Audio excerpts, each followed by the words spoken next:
E aí pessoal, tudo bom? Hoje eu vou falar um assunto que é bastante importante para quem é day trade, que é a preocupação que deve ter com os gaps. O que seria gap? Gap, na verdade, é um furo no gráfico, ou seja, isso aqui é um gap, quando não tem negociação nesse buraco aqui. Ou seja, as corretoras elas fecham final de semana, então aqui foi sexta-feira. Durante o final de semana, o mercado ele fica aberto 24 horas ainda, porque o Forex ele continua sendo movimentado. Mas os spreads ficam tão largos que as corretoras elas travam as negociações para proteger os clientes. E elas reabrem as negociações no domingo à noite, quando já é segunda-feira em alguns países, certo?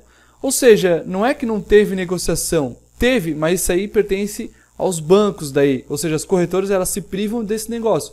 Aí caso tenha alguma notícia muito forte durante o final de semana, acontece isso aqui, ó, do mercado ele abrir com gap. E qual que é o perigo de se operar com gap? É se você usa um stop loss de, por exemplo, você arrisca 1%, você pode perder mais do que esse 1%, porque ele vai pular o seu stop e assim que o mercado reabrir, ele vai te stopar no valor que está. E veja o perigo que aconteceu esse final de semana. Em vários pares ele abriu com gaps. Veja, aqui aconteceu um gap de 900 pontos, mais ou menos. Mas eu já vi gaps de 2.000 pontos. Ou seja, existe gaps maior. Por isso que quem é day trade é muito perigoso deixar operações abertas para o final de semana. Porque quem é day trade entra com lote mais maior para buscar poucos pontos. Ou seja, vamos fazer uma simulação aqui. Eu estou no gráfico M5. Veja que o gráfico ele vinha caindo, certo? Fazendo uma tendência de baixa. E uma pessoa, vamos supor que sexta-feira, identificou um padrão de compra, mais ou menos nessa região aqui. Por alguma razão, ele acreditou que o preço aqui ia começar a subir, certo? E vamos supor que ele fez uma compra mais ou menos nessa região aqui, ó. Comprou no final da tarde lá, ou pode ter comprado aqui no fundo. Vamos simular que a pessoa comprou e ela deixou um stop loss aqui, certo? E essa operação aqui, ela acreditava que ela fosse fazer uma saída hipoteticamente aqui, mais ou menos. E ela deixou um risco de 120 pontos. Esses 120 pontos aqui, a partir do momento que ela entrou, vamos supor que ela arriscou 3% do seu capital. Ou seja, aqui vamos fazer uma simulação mais ou menos de 1 para 1. Né? Se ela perdia 3. Se ela ganhava 3.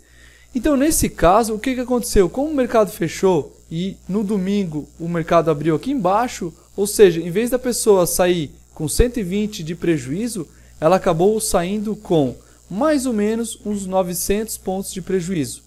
Veja bem, vamos ver quantos equivale isso. 900 dividido por 120, 7 vezes mais. Ou seja, se a pessoa estivesse arriscando 3% nessa operação ali, em vez dela perder 3%, ela iria perder 22%, ou seja, em uma operação ela poderia ter perdido 20% do seu capital. A maioria das pessoas, né, algumas pessoas não querem usar stop loss para day trade, o que é muito perigoso. Quem não usa stop loss tem que operar em time frames maiores. Quem opera M15, H1, M5, M30 tem que usar o stop loss, porque esses movimentos aqui podem acabar sendo muito prejudicial à sua conta. Então fica a dica de hoje, tenha cuidado com os gaps. E imagina se você estivesse operando 2, 3 pares e acontecesse isso. Se fosse ao favor, pô, seria lindo. Mas você sempre tem que operar pensando no pior cenário possível.